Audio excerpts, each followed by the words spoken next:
Kejadian bab 48. Maka setelah berlakunya pelbagai peristiwa itu, ada orang memberitahu Yusuf, "Ketahuilah, ayah Tuan sedang sakit." Lalu Yusuf pergi kepadanya dengan membawa bersama-sama kedua-dua anaknya, Manasye dan Efraim. Apabila Yakub diberitahu, "Anakmu Yusuf datang mengunjungimu," Israel mengerahkan seluruh tenaganya untuk duduk di tempat tidurnya. Berkatalah Yakub kepada Yusuf, "Allah yang Maha Kuasa pernah menampakkan diri kepadaku di Luz, di tanah Kanaan. Allah memberkati aku dan berfirman kepadaku, sesungguhnya aku akan membuat kamu beranak cucu dan melipat gandakan keturunanmu. Aku akan menjadikan kamu satu golongan bangsa, dan aku akan mengurniakan negeri ini kepada keturunanmu kelak, sebagai milik mereka yang kekal. Maka sekarang, kedua-dua anakmu yang dilahirkan di tanah Mesir sebelum aku datang kepadamu di Mesir menjadi milikku. Sebagaimana Ruben dan Simeon ialah milikku, Efraim dan Manasye juga akan menjadi milikku. Tetapi para anakmu yang lahir selepas mereka berdua ini, mereka ialah milikmu. Dalam hal warisan pusaka, mereka akan disebut berdasarkan nama kedua-dua abang mereka. Ketika aku dalam perjalanan dari Padan Aram, aku kesedihan atas kematian Rahel di tanah Kanaan.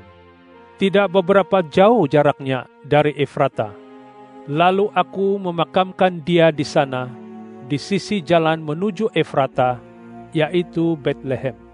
Apabila Israel melihat anak Yusuf, dia bertanya, "Siapakah mereka ini?" Jawab Yusuf kepada ayahnya, "Inilah anakku yang dikurniakan Allah kepadaku di sini." Kata Yakub, "Bawalah mereka dekat denganku, supaya aku dapat mendoakan keberkatan bagi mereka." Ketika itu, atas sebab usianya yang lanjut, penglihatan kedua-dua belah mata Israel sudah kabur. Jadi, dia tidak dapat melihat dengan jelas. Yusuf mendekatkan mereka kepada Yakub, lalu Yakub mencium serta memeluk mereka.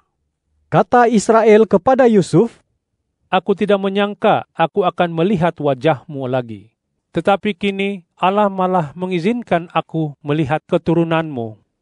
Yusuf menarik mereka dari celah lutut Yakub, lalu dia bersujud memberi hormat.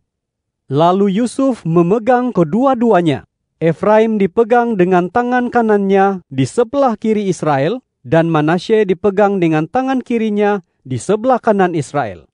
Lalu dia mendekatkan mereka dengan Yakub. Tetapi Israel menghulurkan tangan kanannya dan meletakkannya di atas kepala Efraim, anak yang bongsu, dan tangan kirinya di atas kepala Manasye. Dia sengaja menyilangkan tangannya meskipun Manasye anak yang sulung. Lalu dia mendoakan keberkatan bagi Yusuf. Katanya, "Semoga Allah yang di hadiratnya para bapa pendahuluku, Abraham dan Ishak, menjalani hidup mereka, Allah yang telah menjadi gembalaku sepanjang hidupku sampai hari ini, malaikat yang telah menebus aku daripada segala yang jahat, memberkati para anak muda ini. Semoga namaku dan nama para bapa pendahuluku, Abraham dan Ishak, disebut-sebut oleh mereka. Semoga mereka bertambah ramai di bumi ini." Yusuf yang terlihat bahwa ayahnya meletakkan tangan kanannya di atas kepala Efraim, menganggap hal itu tidak baik. Lalu dia memegang tangan ayahnya untuk memindahkannya dari atas kepala Efraim ke atas kepala Manasye. Kata Yusuf kepada ayahnya, "Janganlah begitu ayah, karena Manasye inilah yang sulung. Letakkanlah tangan kanan ayah ke atas kepalanya." Tetapi ayahnya menolak dan berkata, "Aku tahu anakku, aku tahu. Dia juga akan kelak menjadi sebuah bangsa, dan dia juga akan menjadi besar. Meskipun begitu, adiknya akan menjadi lebih besar daripadanya, dan keturunannya akan menjadi segolongan bangsa." Lalu dia mendoakan keberkatan bagi mereka pada hari itu juga. Katanya, "Dengan menyebut namamu lah orang Israel akan saling memohonkan berkat. Sedemikian, semoga Allah menjadikan kamu seperti Efraim dan seperti Manasye. Demikianlah Yakub menempatkan Efraim lebih dahulu daripada Manasye. Kemudian Israel berkata kepada Yusuf, Ketahuilah, ajalku hampir tiba, tetapi Allah akan menyertai kamu dan membawa kamu kembali ke negeri nenek moyangmu. Untukmu kuberikan satu bahagian lebih besar daripada bahagian para saudaramu, yaitu lereng gunung yang telah kurebut daripada tangan Bani Amori, dengan pedangku dan panahku. Kejadian bab 49. Maka Yakub memanggil anak-anaknya dan berkata, Berkumpullah kamu, aku akan memberitahu kepadamu apa yang akan terjadi kepada kamu pada kemudian hari. Berkumpullah dan dengarlah, hai para anak Yakub, dengarlah pesan Israel ayahmu.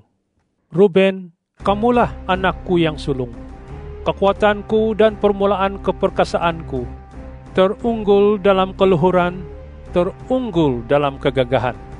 Kamu yang meluap seperti air, tidak lagi menjadi yang terunggul, kerana kamu telah menaiki peraduan ayahmu, kemudian menodainya. Dia telah menaiki tempat tidurku. Simeon dan Lewi, adik-beradik, pedang mereka senjata kekerasan. Jangan ikut dalam permuafakatan mereka, wahai jiwaku. Jangan bersekutu dengan perkumpulan mereka, wahai batinku. Kerana dalam amarah mereka membunuh orang, dan dalam angkara mereka melumpuhkan lembu-lembu jantan. Terkutuklah kemarahan mereka yang sebegitu bengis. Terkutuklah keberangan mereka yang sebegitu ganas. Aku akan membahagi-bahagikan mereka antara anak Yakub dan menyebarkan mereka antara anak Israel. Yehuda, kamu akan dipuji oleh para saudaramu. Tanganmu akan mencengkam tengkuk para musuhmu, dan para anak ayahmu akan tunduk kepadamu. Yehuda, kamu laksana seekor anak singa. Kamu naik meninggalkan mangsa, hai anakku. Dia merunduk, mendekam seperti singa jantan atau singa betina. Siapakah yang berani merangsangkannya? Cokmar kuasa tidak akan berpindah daripada Yehuda, maupun tongkat kerajaan daripada di antara kakinya, hingga datang dia yang berhak atasnya. Kepadanyalah bangsa-bangsa akan tunduk. Dia menambatkan anak keldainya pada pokok anggur, dan keldai jantan mudanya pada pokok anggur pilihan. Dia membasuh pakaiannya dengan air anggur, dan jubahnya dengan cairan buah anggur. Merahlah matanya kerana air anggur, dan putihlah giginya kerana susu. Zebulon akan mendiami kawasan di tepi laut, dan akan menjadi pelabuhan bagi kapal-kapal, dan perbatasannya akan sampai ke Sidon. Isakar bagai seekor keldai yang tegap, merunduk di antara dua kantung pelana. Apabila dia terlihat tempat rehat yang baik dan sebuah negeri yang menyenangkan, dia akan membongkokkan bahunya untuk memikul beban, lalu menjadi buruh paksa, dan akan mengadili bangsanya sebagai salah satu suku orang Israel. Semoga Dan menjadi seperti ular di tepi jalan, seperti ular bertanduk di sisi lorong yang memagut tumit kuda, sehingga penunggangnya jatuh tertelentang. Aku menantikan pembebasan daripadamu, ya Tuhan. Gad akan diserang oleh gerombolan penjara, tetapi dia akan menyerang tumit mereka. Asher makanannya mewah dan berlimpah ruah. Dia akan menyajikan santapan nikmat kepada para raja. Naftali bagaikan seekor rusa betina yang terlepas. Indah-indah ucapan yang dikeluarkannya. Yusuf bagai cabang yang sarat berbuah. Cabang sarat berbuah dekat mata air yang ranting-rantingnya berjulai melintasi tembok. Para pemanah memberikan kesusahan kepadanya, memanahnya dan menganiayainya. Namun demikian, busurnya terus tegap bertahan, dan lengan kedua-dua belah tangannya tetap mahir membidik. Dengan tangan yang maha perkasa, Allah Yakub, kerana Sang Gembala batu pejal Israel, kerana Allah ayahmu yang akan menolong kamu, dan kerana Yang Maha Kuasa yang akan memberkatimu dengan berkat daripada langit di atas, dengan berkat daripada samudra yang terhampar di bawah, dengan berkat daripada payudara dan rahim. Berkat ayahmu melebihi berkat nenek moyangku, mengatasi batas bukit-bukit yang malar hidup. Kesemuanya akan turun ke atas kepala Yusuf, ke atas ubun-ubun orang yang teristimewa antara saudaranya. Benyamin bagai seekor serigala yang rakus. Pada pagi hari, dia memakan mangsanya, dan pada petang hari, dia membahagi-bahagikan hasil penjarahannya. Itulah kesemua suku Israel, jumlahnya 12, dan itulah yang dikatakan ayah mereka ketika dia mendoakan keberkatan bagi mereka, yaitu berkat yang khusus dan sewajarnya bagi setiap orang. Setelah itu, berpesanlah Yakub kepada mereka, "Tidak lama lagi aku akan dikumpulkan bersama-sama kaum leluhurku. Makamkanlah aku di sisi nenek moyangku di dalam gua di ladang Efron, Bani Het itu, yaitu gua di ladang Makpela, sebelah timur Mamre di tanah Kanaan. Gua itu dibeli oleh Abraham sekaligus dengan ladangnya daripada Efron, Bani Het, untuk dijadikan permakaman khusus miliknya. Di sanalah Abraham dan Sarah, istrinya, dimakamkan. Demikian pula Ishak dan Ribka, istrinya. Di sana jugalah aku memakamkan Lea. Ladang dan gua yang ada di dalamnya sudah dibeli daripada Bani Het." Setelah Yakub selesai berpesan kepada anak-anaknya, dia pun menarikkan kedua-dua belah kakinya ke atas tempat tidur. Kemudian dia menghembuskan nafasnya yang terakhir, lalu terkumpullah dia bersama-sama para leluhurnya. Kejadian bab 50. Kemudian Yusuf mendakap kepala ayahnya, lalu menangisinya dan menciuminya. Yusuf memerintahkan para tabib bawah perkhidmatannya untuk mengawet dan mengabadikan jenazah ayahnya. Maka para tabib itu pun mengawet dan mengabadikan jenazah Israel, yaitu Yakub. Mereka menyempurnakan pengawetan jenazah itu dalam masa sepenuhnya untuk pengawetan, yaitu selama 40 hari. Lalu warga Mesir berkabung selama 70 hari. Setelah berakhir tempo perkabungan, berkatalah Yusuf kepada seisi istana Firaun, "Jika kamu semua berkenan menolongku, tolong sampaikan kepada Firaun demikian. Ayah hamba telah menyuruh hamba bersumpah. Katanya, sesungguhnya ajalku hampir tiba. Kamu harus memakamkan aku di dalam makam yang kugali sendiri, di tanah Kanaan. Maka sekarang izinkanlah hamba pergi, memakamkan ayah hamba. Selepas itu hamba akan kembali."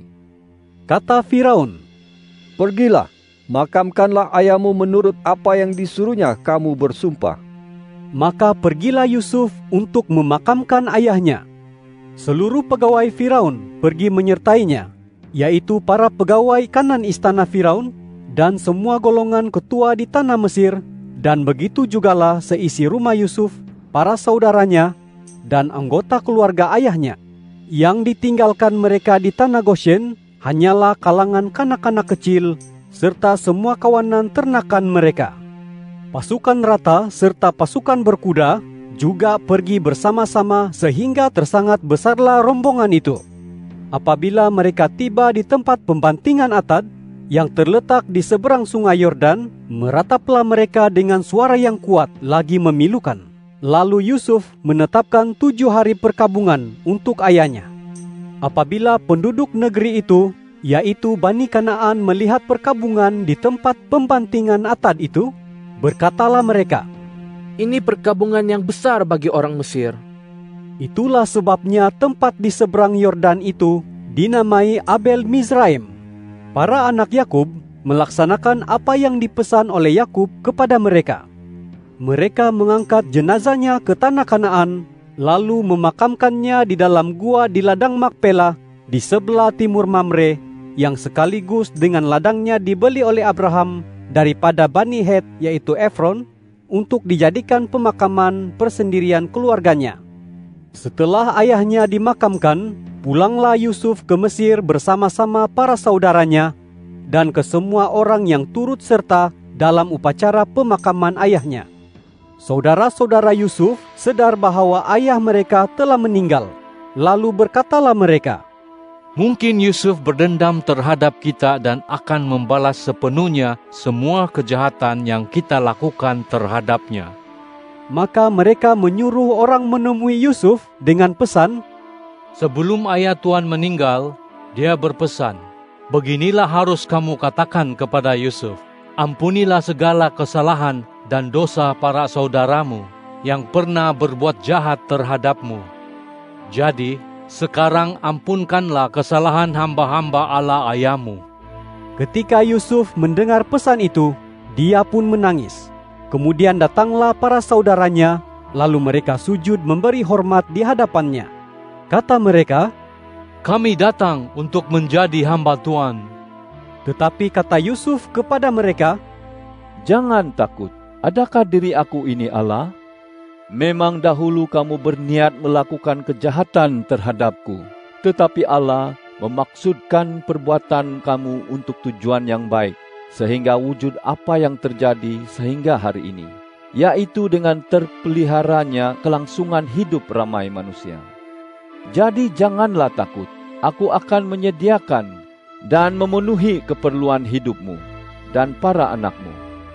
Demikianlah Yusuf menenangkan hati mereka dengan kebaikan kata-katanya. Yusuf terus tinggal di Mesir beserta kaum keluarganya. Dia hidup selama 110 tahun. Yusuf masih melihat keturunan ketiga daripada Efraim. Bahkan para anak Makir anak Manasye sempat diletakkan di pangkuan Yusuf.